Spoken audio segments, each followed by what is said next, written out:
Indian national Lokdal के विधायक और प्रधान महासचिव अभय सिंह चौटाला ने कहा कि 6 अप्रैल को ताऊ देवीलाल की पुण्यतिथि का कार्यक्रम दिल्ली में आयोजित किया जाएगा, जिसमें प्रदेश के पूर्व मुख्यमंत्री और इनो सुप्रीम चौधरी ओम प्रकाश चौटाला शिरकत करेंगे। अभय सिंह चौटाला ने कहा कि 6 अप्रैल को ही प्रदेश कार्यकारिणी की एक बैठक दिल्ली में आयोजित की जाएगी, जिसमें हरियाणा की बाकी 9 सीटों पर उम्मीदवारों पर मंथन पार्टी के शीर्ष नेतृत्व द्वारा किया जाएगा।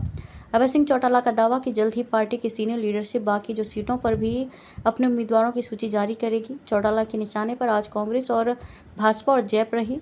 अभय सिंह चौटाला का दावा है कि हरियाणा की सभी 10 लोकसभा सीटों पर इंडियन नेशनल लोकदल के प्रत्याशी भारी मतों से जीत हासिल करेंगे। अभय सिंह चौटाला ने कहा कि आज भारतीय जनता पार्टी पूरे देश भर की सबसे बड़ी पार्टी होने का दावा करती है, लेकिन हरियाणा की 10 सीटों में से कांग्रेस के नेताओं को ही भाजपा में शामिल करवा कर उन्हें उम्मीदवार बनाया गया है। अभय सिंह चौटाला आज अपने सिरसा आवास पर कार्यकर्ताओं की एक बैठक को संबोधित करने के बाद मीडिया से रूबरू हो रहे थे। अभय चौटाला ने कहा कि कुरुक्षेत्र सहित हरियाणा की सभी 10 सीटों पर लोकसभा चुनाव के लिए जनता में काफी उत्साह देखने को मिल रहा है और प्रदेश की जनता का समर्थन इस बार इनेलो के साथ रहेगा। उन्होंने कहा कि आज भाजपा की राज से दुखी है, इसलिए देश और प्रदेश की जनता भाजपा से छुटकारा पाना चाहती है। उन्होंने कहा कि कांग्रेस से दुखी होकर प्रदेश और देश के लोगों ने भाजपा को सत्ता सौंपी थी और अब भाजपा से दुखी होकर प्रदेश की जनता हरियाणा में इनेलो को सत्ता सौंपेगी। अभय चौटाला ने सिरसा लोकसभा सीट से भाजपा उम्मीदवार डॉक्टर अशोक तंवर का आज फतेहाबाद में विरोध होने पर प्रतिक्रिया देते हुए कहा कि लोग तंवर का स्वागत क्यों करेंगे। उन्होंने कहा कि पिछले कई समय से भाजपा के नेता भी तो किसानों का विरोध कर रहे थे। अभय चौटाला ने पूर्व सीएम मनोहर लाल को Z+ सुरक्षा देने पर प्रतिक्रिया देते हुए कहा कि मनोहर लाल ने सुरक्षा लेने के लिए अपने पत्र में किसानों से खतरा होने की दलील लिखी थी। उन्होंने कहा कि पिछले 9 साल के मनोहर लाल के कार्यकाल में किसानों के साथ कितने अत्याचार हुए हैं सबको पता है। उन्होंने कहा कि देश और प्रदेश किसानों पर ही निर्भर करता है। भारत देश कृषि प्रधान देश है। उन्होंने कहा कि पूर्व सीएम मनोहर लाल को हरियाणा में रहने का कोई अधिकार नहीं है। उन्होंने कहा कि पिछले 9 साल के किसानों पर हुए अत्याचार का बदला किसान लेंगे। उन्होंने कहा कि अब लोकसभा चुनाव के मद्देनजर भाजपा नेता गांव में प्रचार करने के लिए जाएंगे, तब भाजपा नेताओं को हरियाणा में विरोध झेलना पड़ेगा। अभय चौटाला ने भाजपा के 400 के पार नारे पर पलटवार करते हुए कहा कि अब भाजपा 200 का आंकड़ा भी पार नहीं कर सकेगी। उन्होंने कहा कि भाजपा अपने आप को देश की सबसे बड़ी पार्टी होने का दावा करती है, लेकिन हरियाणा में 10 सीटों में से कांग्रेस के 6 नेताओं को भाजपा में शामिल करवाकर भाजपा का उम्मीदवार बनाया गया है। उन्होंने कहा कि भाजपा क्षेत्रीय पार्टियों को खत्म करना चाहती है। जो लोग इंडियन नेशनल लोकदल पार्टी को कहीं बहुत कम आंकते थे, आज उन लोगों के फोन आने शुरू हो गए। अब तो एक चर्चा का विषय बन गया पूरे प्रदेश में कि इंडियन नेशनल लोकदल पार्टी जो है वो एक अलग तरह का 4 तारीख को जब रिजल्ट आएगा जून को, तो लोगों को तो अचंभा नहीं होगा, लेकिन जो हमारे विरोधी है उनको बहुत तकलीफ होगी उससे। मैं हमारे कार्यकर्ताओं की मेहनत के बलबूते पे एक बात खुल के कह सकता हूं कि सिरसा लोकसभा सीट जो हम लाखों वोटों से जीतेंगे, हर हालत में जीतेंगे। ये सारे इकट्ठे भी हो जाए ना, जैसे मुझे इलाहाबाद में हराने के लिए इकट्ठे हुए थे और मुझे लोगों ने जिताया था, उसी तरीके से आज उत्साह है सब में कि हम हर हालत के अंदर सिरसा को जीतेंगे।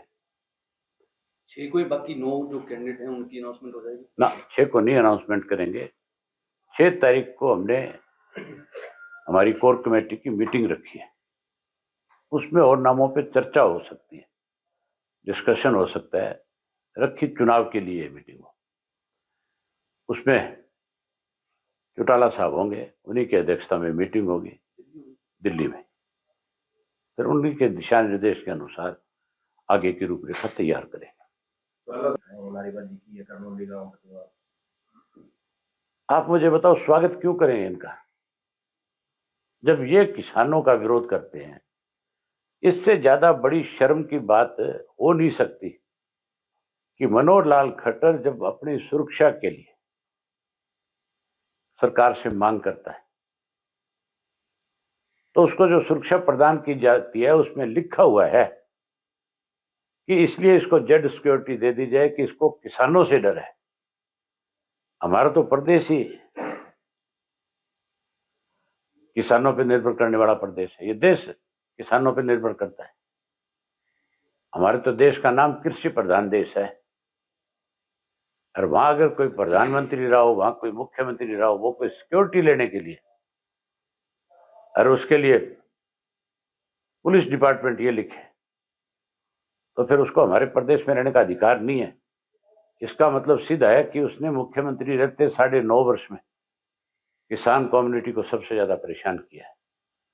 अब मौका है, वो किसान इससे बदला लेंगे, इसीलिए इनका जगह जगह विरोध होगा। एक समय ऐसा आ जाएगा चुनाव में कि हर गांव के अंदर, जैसे किसान आंदोलन में लोग सारे राजनीतिक मतभेद भुला बैठे थे, उसी तरह भुला करके इनको गांव में बैनर लगा करके गांव से बाहर निकाल दें। यहाँ पे 75 पार का नारा लगाया था, 40 में सिमट गए थे। कुछ स्वार्थी थे, भूख ज्यादा थी, सत्ता में जाना चाहते थे, उनकी वजह से सरकार बन गई। तो 400 पार की बात करते हैं, जो हरियाणा की 10 की 10 जीतने की बात करते हैं, सरसा तो तुमने अपनी आंख से देख ही लिया। 400 पार नहीं, ये 200 पार भी नहीं कर पाएंगे। ये जो ईडी है, ये ईडी ही ले बैठ जाएगी। आप किसी को दबा करके, डरा करके, धमका करके वोट नहीं ले सकते।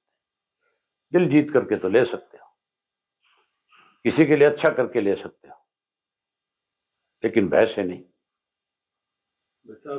पिछले लोकसभा के चुनाव में जिन लोगों को इन्होंने टिकटें दी थी, उसमें मैक्सिमम कांग्रेस से आए हुए लोग थे। अब की बार हरियाणा में 10 में से 6 कांग्रेसी हैं, तो फिर ये ना तो कांग्रेस मुक्त करना चाहते हैं, ना भाजपा मुक्त करना चाहते हैं। ये मिल करके इस देश को लूटना चाहते हैं दोनों पार्टियां।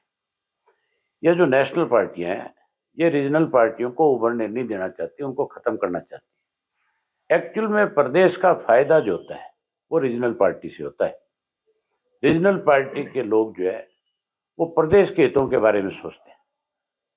नेशनल पार्टियां जो है वो केवल अपना स्वार्थ देखती है। आप कहीं पे भी देख लो, नेशनल पार्टियां जहां पे सत्ता में है, वहां लोगों को आज भी दिक्कत है।